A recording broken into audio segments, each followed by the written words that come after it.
Regarde ça. Paul Pogba, interrogé sur la discrimination, voilà ce qu'il a dit. Les Noirs ont déjà gagné. On a été vendus pendant combien d'années? Aujourd'hui, on joue au foot, on prend les bus, on a des voitures, on est reconnu dans le monde. Pour moi, c'est une victoire. Ça reste son avis en tout cas. Mais un avis qui a fait couler beaucoup d'encre. Un avis qui a fait beaucoup parler. Un avis qui a sidéré pas mal de personnes. Un avis qui en a déçu aussi pas mal. Mais il y a quelque chose de spécial qui se cache derrière ces propos. Et tu sauras cette chose en regardant cette vidéo. Pour ceux qui ne connaissent pas Paul Pogba, et ça m'étonnerait, Paul Pogba est un joueur de foot professionnel, international français, qui joue à la Juventus de Turin en Italie, champion du monde 2018, qui depuis ces dernières années a eu quelques problèmes sportifs, extrasportifs, avec des blessures et ses problèmes de famille avec son frère qui est, je crois, toujours incarcéré. Mais là n'est pas le but de notre vidéo. C'est par rapport aux propos de Paul Pogba, qui dit de toutes les façons, nous les Noirs, on a gagné. Et quand il dit on, il parle ici à la place de tous les Renois. On a gagné. D'après lui, on a gagné. On a gagné parce qu'il joue au foot. On a gagné parce qu'on peut prendre les bus aujourd'hui. On a gagné parce qu'on peut acheter une voiture. C'est qu'un humain normal est censé faire. C'est qu'un humain normal doit faire. Pour lui, c'est une victoire. Pour lui, c'est une victoire. À croire que le combat de nos aînés, de nos ancêtres qui ont laissé leur peau, se limitait à acheter une voiture, se limitait à prendre le bus, se limitait à jouer au foot. Déjà que maintenant, ce monde du foot, qui fait partie des milieux qui sont réservés qu'aux Renois. Le sport, la musique, la comédie, tous ces trucs de divertissement, c'est réservé à notre communauté, c'est réservé aux Renois. Et même dans ce sport, ce foot dont il dit, aujourd'hui il peut jouer au foot. Vous n'êtes même pas reconnu à votre juste valeur. On l'a vu il y a quelques années en arrière. Avec des joueurs comme Samuel Eto'o, Yaya Touré, Didier Drogba, même Sadio Mané, avec des statistiques indiscutables, mais qui ont vu les moins méritants être récompensés devant eux. Même là encore, vous subissez des discriminations. Et pour toi, tu appelles ça avoir gagné. Il y a quelqu'un qui disait, si ce que tu veux dire ne peut pas dépasser le silence, il faut te taire. Tu aurais dû te taire, Paul. Avoir de tels propos, c'est réduit à néant le combat de ces personnes qui se battent jour et nuit, qui donnent de leur vie, qui risquent de leur vie pour faire comprendre au monde qu'il est temps qu'on soit regardé d'égal à égal, d'humain en humain, et non l'autre au-dessus et l'autre se considérer comme inférieur. Considérer qu'on a gagné ici, d'après ses propos, c'est fait preuve de gratitude, de reconnaissance. Oui, on est reconnaissant parce qu'aujourd'hui, je peux jouer au foot. Parce que le fait qu'on t'a autorisé de jouer au foot signifie que voilà, tout le monde a gagné. Et c'est ça le problème. On ne pense qu'à nous. On ne pense qu'à notre ventre. On ne pense qu'à notre personne. Parce que, à lire tes propos aujourd'hui, que dira ce jeune? Ce jeune à qui on refuse de lui louer un appartement parce qu'il s'appelle Koulibaly. Cette jeune dont on va rejeter son dossier parce qu'elle s'appelle Aïssatou. Pour toi, on a gagné? Non, on n'a pas gagné. On n'a pas gagné parce qu'il y a quelques jours encore, en France, il y a un jeune qui s'est fait tuer par la police. Non, on n'a pas gagné. On n'a pas gagné parce qu'il y a quelques semaines encore, Vinicius subissait ces discriminations dans un stade de football. On n'a pas gagné. Et dit ainsi, tenir ce genre de propos pour dire on peut prendre les bus, on peut acheter une voiture. C'est qu'un humain normal est censé faire. Pour toi, c'est ça une victoire. Oui, aujourd'hui, toi, tu joues au foot. C'est normal, tu gagnes beaucoup d'argent. Mais on t'a laissé jouer au foot parce qu'ils peuvent encore gagner de l'argent quand toi tu joues au foot. Ils peuvent gagner de l'argent quand tu achètes des voitures. Parce qu'il y a des taxes, il y a des impôts, il y a des assurances que tu payes. Ils peuvent encore gagner de l'argent. Mais pour toi, tu appelles ça une victoire. Non, ce n'est pas une victoire. Ce n'est pas une victoire. À croire que le combat de tout un peuple, c'est limité tout simplement à ta personne. Parce qu'aujourd'hui, tu peux te mouvoir de partout dans le monde. Aujourd'hui, tu peux jouer au foot, tu peux gagner de l'argent, tu peux t'acheter une voiture. C'est bon, le combat d'une communauté, le combat d'un peuple se limite à ça. Non, le combat ne se limite pas qu'à cela. Tu aurais dû te taire, Paul.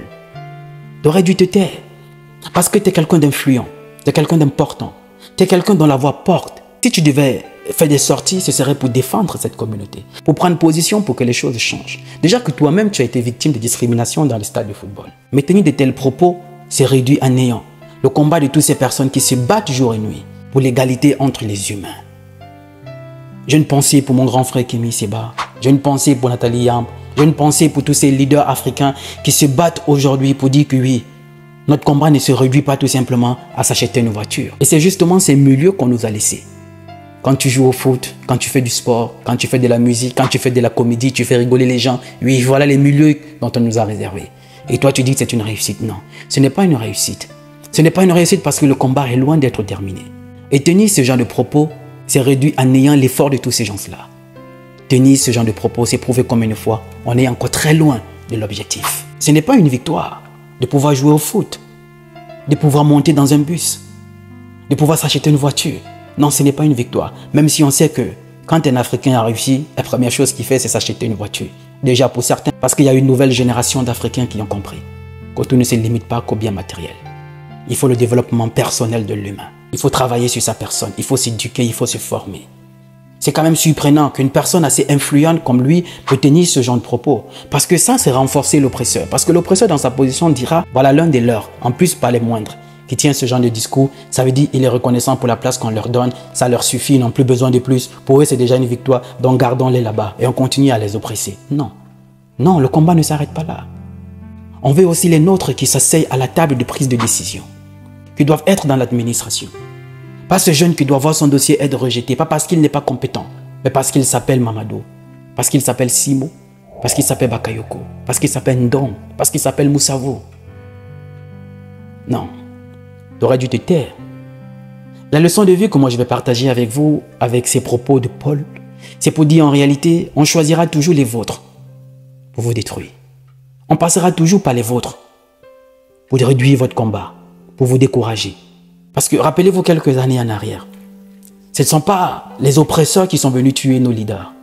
Thomas Sankara, Kwame Nkrumah, Patrice Lumumba, toutes ces personnes-là qui ont été assassinées. Ce ne sont pas eux qui sont venus les assassiner, ils sont passés par les nôtres pour les assassiner.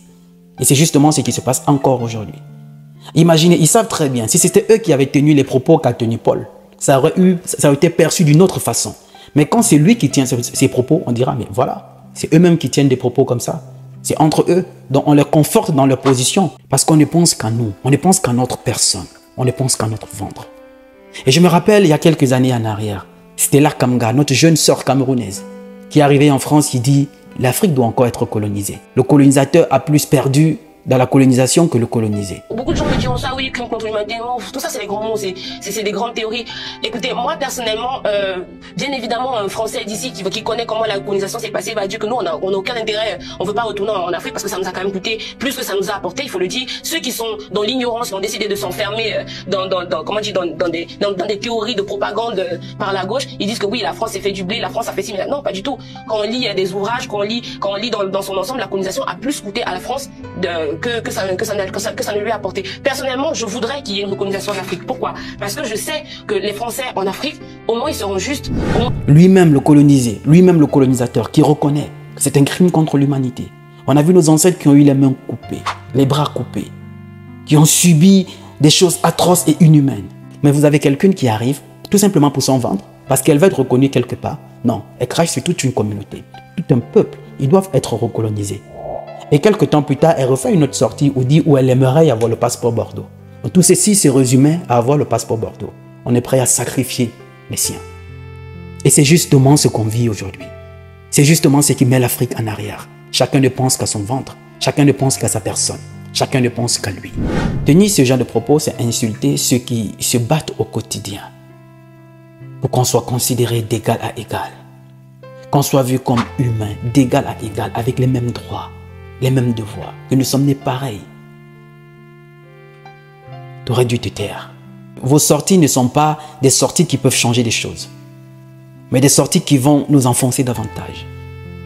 Un jeune comme Kylian Mbappé ne dira jamais des propos comme ça. Alors rappelons-nous, si l'ancien président de la Fédération française de football a été poussé à la sortie, c'est à cause de l'un des tweets de Kylian Mbappé qui a joué un rôle fondamental.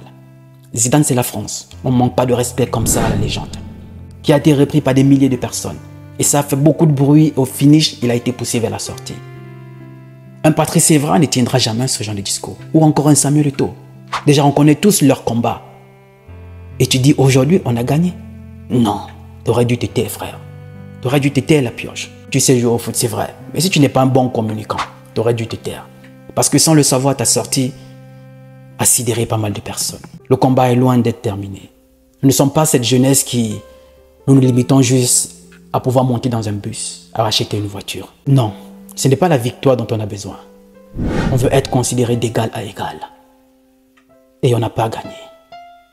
Le combat est loin d'être gagné. Si on a encore des personnes qui tiennent ce genre de discours, c'est que le combat est loin d'être gagné. Alors la famille, dites-moi ce que vous pensez d'après ces propos de Paul Pogba. Laissez-moi votre avis en commentaire. Et moi, je me ferai aussi le plaisir de vous lire.